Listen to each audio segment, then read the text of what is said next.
y era el profesor Fonseca Castro de la Universidad Complutense de Madrid, Departamento de Economía Aplicada y Estructura de Historia. Adelante. Gracias, señor presidente. Agradezco la invitación a participar en este foro, particularmente a la parte de Latinoamérica, que es la que me ha propuesto. Soy argentino y español, latinoamericano y europeo, pero estoy aquí como académico que forma parte de la humanidad y desde esa perspectiva voy a hablar.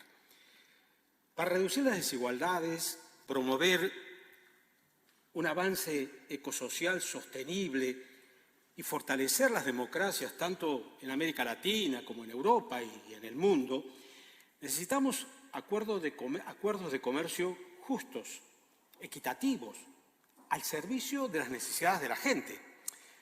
Desde la evidencia de lo que hasta ahora han sido y de cómo se están configurando, incluyendo el acuerdo Unión Europea-Mercosur, la realidad es bastante lejana a esa perspectiva, porque estos tratados, actualmente vigentes algunos y otros, como decía, en marcha, tienen un esquema basado en una relación asimétrica de comercio en el que los países industrializados tienen el papel de proveedores de bienes industriales y los periféricos de bienes naturales, que afecta a unas y otras poblaciones negativamente por igual.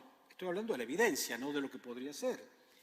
A la población europea, este extractivismo rentista le resulta perjudicial en lo económico, en lo social, pues la fijación oligopólica de precios de alimentos y energía provoca inflación, que neutraliza las políticas de mejoras salariales, como se ha visto muy claramente en España y en Europa en los últimos tiempos. Tendrá una parte que ver la guerra en Ucrania, pero es marginal. A la población latinoamericana le perjudica, pues esta relación es una relación similar a la época colonial, por lo tanto podemos decir neocolonia, en el sentido que neocolonial, en el sentido que la colonia era exactamente ese tipo de intercambio, ¿no? Bienes primarios que se extraían y bienes industriales que se proveían. Extractivismo pesquero, minero, hidrocarburífero y producción de cereales para exportar. Principalmente, ¿qué? Soja. ¿Para qué? Para alimentar cerdos en China y Europa, fundamentalmente. Esto provoca una primarización de las economías latinoamericanas. Esta producción agrícola crecientemente transgénica y contaminada con agrotóxicos ocupa a nivel mundial más de un tercio de la tierra y consume el 70% del agua que se extrae, que se destina esa producción en un 80% a alimentar animales, cuya carne solo provee de un tercio de las proteínas consumidas por los humanos. Es irracional. Un menor consumo de carne permitiría destinar más bienes agrícolas a alimentar a los casi 1.000 millones de personas que pasan hambre y las 2.000 millones que sufren inseguridad alimentaria. Para producir soja para cerdos, se dejan de cultivar alimentos para humanos, trigo, maíz, carne, leche, que al escasear se encarecen, generan inflación, devaluación de los salarios e inseguridad alimentaria y crisis económicas en los países productores. Solo genera beneficios para una reducida élite. Los tratados de comercio e inversión transfieren además soberanía de los estados a las corporaciones transnacionales, porque le establece una regulación, una legislación ad hoc, con tribunales privados, con una legislación que, como dije, es al margen de la legalidad de los países y, ojo, modifica sus constituciones sin que lo voten a eso los pueblos de esos países. Tratado de Viena. Hay ya numerosas sentencias dictadas por tribunales formados por personas cercanas a los intereses de las corporaciones y que obviamente terminan siendo favorables a ellas. Además operan como, en realidad, es como operan los tratados, como un instrumento de control del mercado y de las políticas públicas.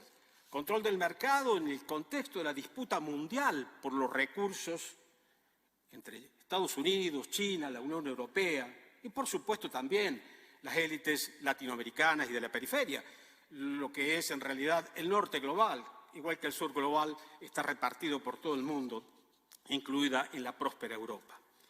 Este modelo de países sojeros, mineros, petroleros en América Latina impide su desarrollo industrial porque requiere eliminación de aranceles, lo que favorece el dumping comercial, que en realidad ¿qué es? Es el dumping social, porque la competitividad transnacional se basa en mano de obra semiesclava en Asia y en todo el sur global, y también en el centro del sistema.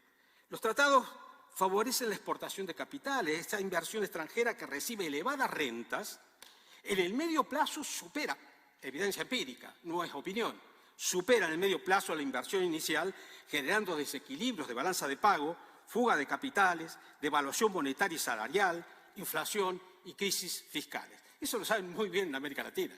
Es recurrente, es permanente. Ahora mismo lo vive de manera extrema Argentina, pero también otros países. ¿Cuáles son las consecuencias de estos tratados de comercio e inversión neoliberales? Pérdida de soberanía monetaria, fiscal y económica, desestabilización política y deterioro de la democracia. Sí, estos tratados destruyen la democracia. En muchos casos propician golpes de Estado para proteger los intereses oligárquicos transnacionales y locales de las élites que quieren mantener esta relación neocolonial. Los golpes de Estado en América Latina han tenido como fin mantener ese status quo. Recientemente, el golpe contra Evo Morales fue sin duda un objetivo, tenía detrás el objetivo del control del litio. Sabemos que Argentina, Bolivia, Chile configuran el famoso triángulo del litio, donde se concentra entre el 60 y el 80% del mismo.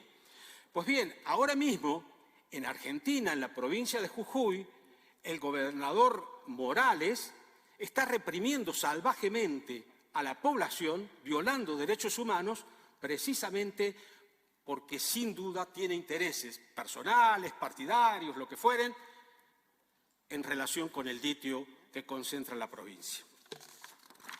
Los desequilibrios externos de los países latinoamericanos se traducen en una crónica deuda externa que monetiza y canaliza la plusvalía extraída por las multinacionales hacia las cuentas de un puñado de enriquecidos a costa de la humanidad, que mediante fondos de inversión colosales dominan la economía y la política.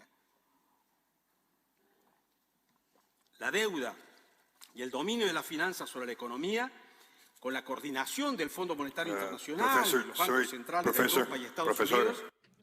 Profesor, siento interrumpirle. Le queda un minuto. Minutos de gracia. Es clave en la dominación política global. La consecuencia de este modelo de producción y consumo se refleja en los datos de desigualdad que ha aportado Andrea y, aclaremos, América Latina, no casualmente, es la región más desigual del planeta. La extensión del cultivo de soja para alimentar animales deforesta, desertiza el continente, provoca sequías, carencia de agua. Ahora Uruguay vive una situación extrema y provoca una brutal emisión de gases de efecto invernadero, a lo que se añade el descomunal consumo de agua para extraer litio para procesar en los países industriales. El modelo de producción y consumo del que los tratados son parte importantísima provoca el asesinato de miles de ambientalistas y es causante del calentamiento global, pandemias, desastres, extinción masiva de especies y de la emergencia climática global que pone en peligro de extinción a la humanidad. 1 millón de especies, 1/8 de las mismas, ha desaparecido en los últimos años como consecuencia de este modelo. Voy terminando. La sociedad global de mercado es insostenible. El capitalismo es política, socioeconómica y ambientalmente insostenible y nos pone en camino a la extinción. La crisis actual es una crisis de todas las civilizaciones basadas en la apropiación privada de los bienes comunes, porque el agua, el aire, la tierra, el conocimiento son bienes de toda la humanidad. Es necesario, por lo tanto, crear un modelo de comercio justo como parte de un nuevo modelo de producción y consumo global, orientado a la satisfacción de las necesidades reales y fundamentales para la existencia humana, como la alimentación universal, la sanidad, la educación, la cultura, la vivienda, la provisión de agua y demás servicios básicos. Hay que poner el ser humano y la naturaleza en el centro, con solidaridad internacional e intergeneracional. Esto implica revertir los bienes comunes a la comunidad, a la humanidad. Agua, salud, educación, cultura, cuidados, el conocimiento, hoy privatizado, ya que la inteligencia humana materializada, mal llamada inteligencia artificial, no es artificial, es el producto del conocimiento acumulado por la humanidad durante millones de años. Está apropiada, está privatizada y es utilizada para someter de forma neoesclavista a la humanidad, a la que se la priva incluso del trabajo, se la priva de la riqueza que crea, pero también del trabajo. Es, por lo tanto, necesario abandonar la lógica del desarrollo entendida como crecimiento del PIB, que lleva a considerar, termino con esta frase, que lleva a considerar deseables los atascos en carretera, porque consumen gasolina, provocan muchos enfermos, provocan muchas muertes y todo eso incrementa el PIB. Muchas gracias y pido disculpas, señor presidente.